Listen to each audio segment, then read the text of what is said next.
Today we'll review a book by Bob Proctor, Change Your Paradigm, Change Your Life. I didn't do book reviews for a long time, but I will share that was a very short book, but at the same time quite good book. First half of the book was not as good. It was very descriptive, but I think that it was maybe for a reason because it was very, very simple to read and understand. And after that, it was more and more great thoughts shared in that book. So, like always, what I will do, I will read the quotes that I think that was very, very useful from that book, and I will share my perspective why I think that is extremely important. So let's get started. As I often say in my seminars, when you read a good book through when you read a good book through the second time, you don't see something in that book that wasn't there before. You see something in yourself that wasn't there before. Such a beautiful statement. Never heard that. Always used to hear that. Okay, so when you read the book, you will see different things I didn't see before, but no one shared why is that. And I think that that's a really great description that you see different things because now you are different. You grew, you improved. And that's why I never understood when people say like all personal growth book speaks about the same thing. How you can say that? Like I think that if you're not growing, if you're not improving, if you're not reflecting on yourself, that maybe all the books are the same. But when you're really developing, going through challenges, you reflect, you build awareness, you build clarity. Every single time when you take a book, you will find different things that you can really develop, different things that you need at the moment. And I think that's the beautiful thing that when you really read the book second time, you will start to notice different things because you are different. Um, School doesn't teach us how to earn money. They may have learned how to keep it and count it, but they need to learn how to earn it. I think that those are extremely important. In school, it's really teach us how to work, but I think one of the big thing is that when we are consumers, we know how to really sometimes go to work, make money. But I think making money is different than earning money. Earning money is really creating something, value from yourself, within yourself to produce. Then you're able to create value in the market. Even though that you create value when you work in an environment is different kind of value because you're consuming other people ideas, and with consuming other people ideas you're able to create it. But I think that's extremely important to understand like, why if I don't know how to earn money, at least I will research what I could potentially do to earn money. So research how to do it. um, they may have oh, this is the same. I had him repeat it.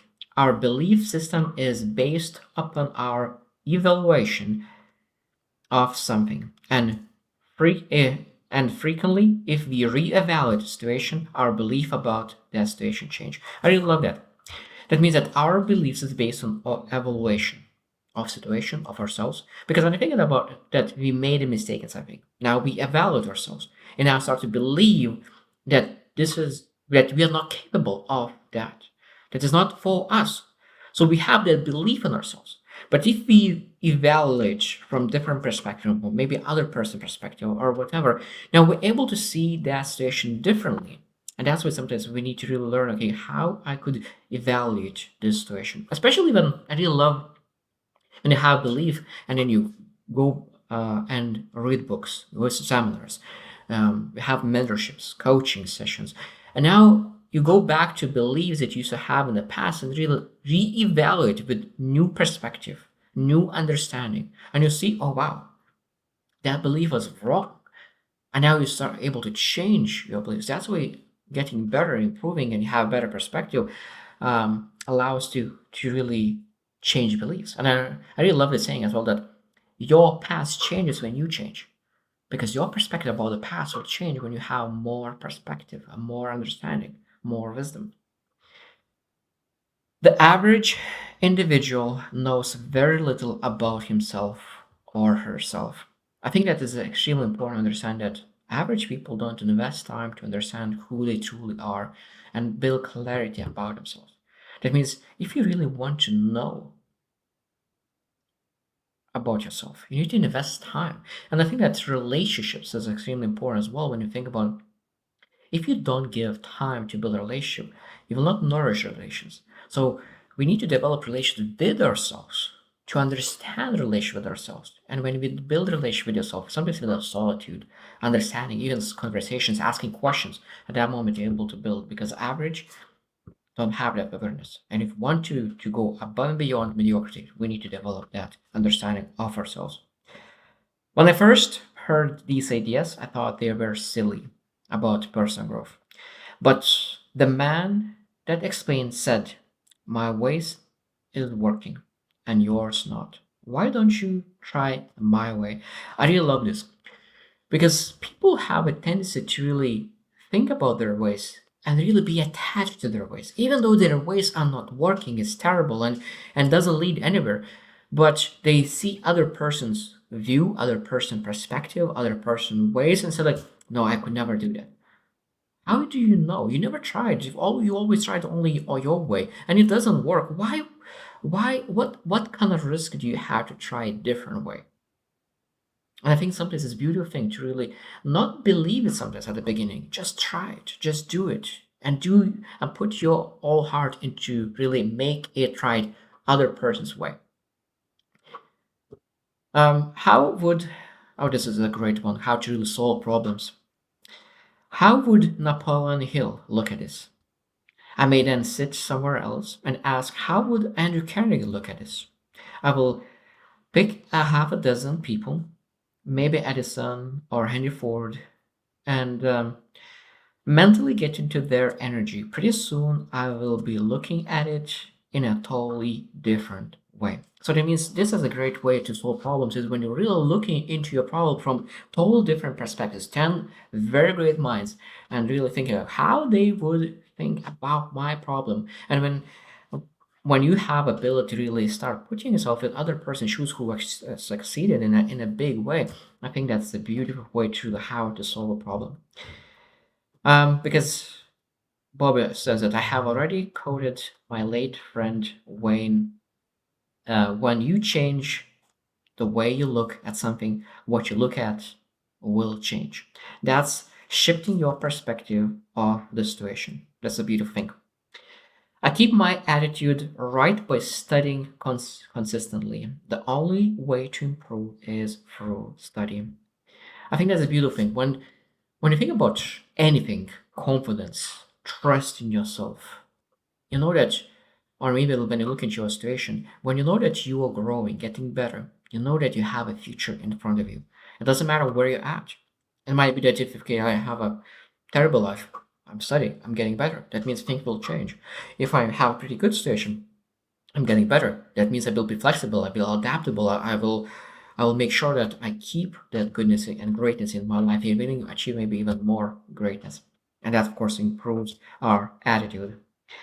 Stanley Callagher, the wife of probably the wife of Bob, sometimes says in a seminar, respect yourself enough to walk away from anything that no longer serves you, helps you to grow, or makes you happy. I think that is extremely important, including myself. I learned that it's extremely difficult sometimes to walk away, and being able to walk away. And that's again, this is start of respect yourself. I think if we have a difficulty walking away from things that doesn't serve us, that shows that lack of self-respect.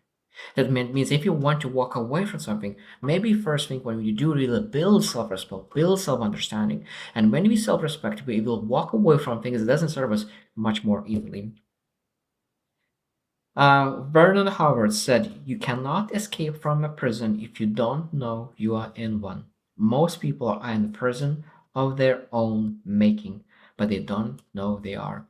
That means a lot of times people really have careers that is not aligned with their values, and that's again prison of their own making. And being able to really have the clarity, like what do you want? What exactly do you want? What specifically you want? And that leads, okay, like my life is my prison. I don't feel good about my life. I don't have fulfillment. I have nothing in my life. And being able to really say, maybe when I will quit this career, my life will be tougher for a season, but in the long run, at least I will live, get out of that prison. I think that even the president would say that when you get out of prison, I think that that's getting back in society could be difficult, and I think that that's when you get out of your mental, spiritual jail, sometimes it could be difficult to really align again. Money is not going to make you a better person, but it will make you more of what you already are. Money is a magnifier, and that's the beautiful thing. So it means that if you say that I will give more money, I will give money when I'll have more money, I think that that shows that probably one will have more money, you will say the same thing. It doesn't matter how little you can give. Is that this is who you are. This is the giving person, and I think that's extremely important to understand because I think that when people say, "Oh, our rich people are bad," I think that rich people are bad for those people who are bad, because I think that's when you look into what you see, that's what you attract, and I think that when you're afraid to make money because you're afraid that you will not be the same person, I think that's totally nonsense because you just will be more of who you truly are. No matter how much they may be struggling, they can't change it. They have to sit down and write out what they want.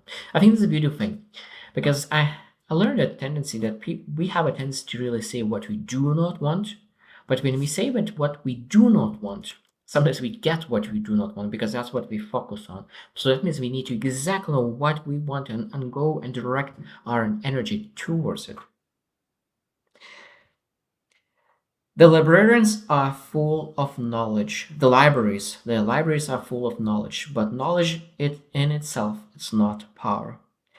If it were, all the librarians would be multimillionaires. Most of them are, um, they have nothing. More of them have nothing. They are broke.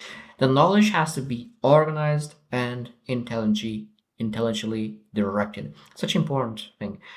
I always was used to have discussions about that people say that knowledge is power. Knowledge is potential power. What it means is that knowledge could be power if they actually know how to use it.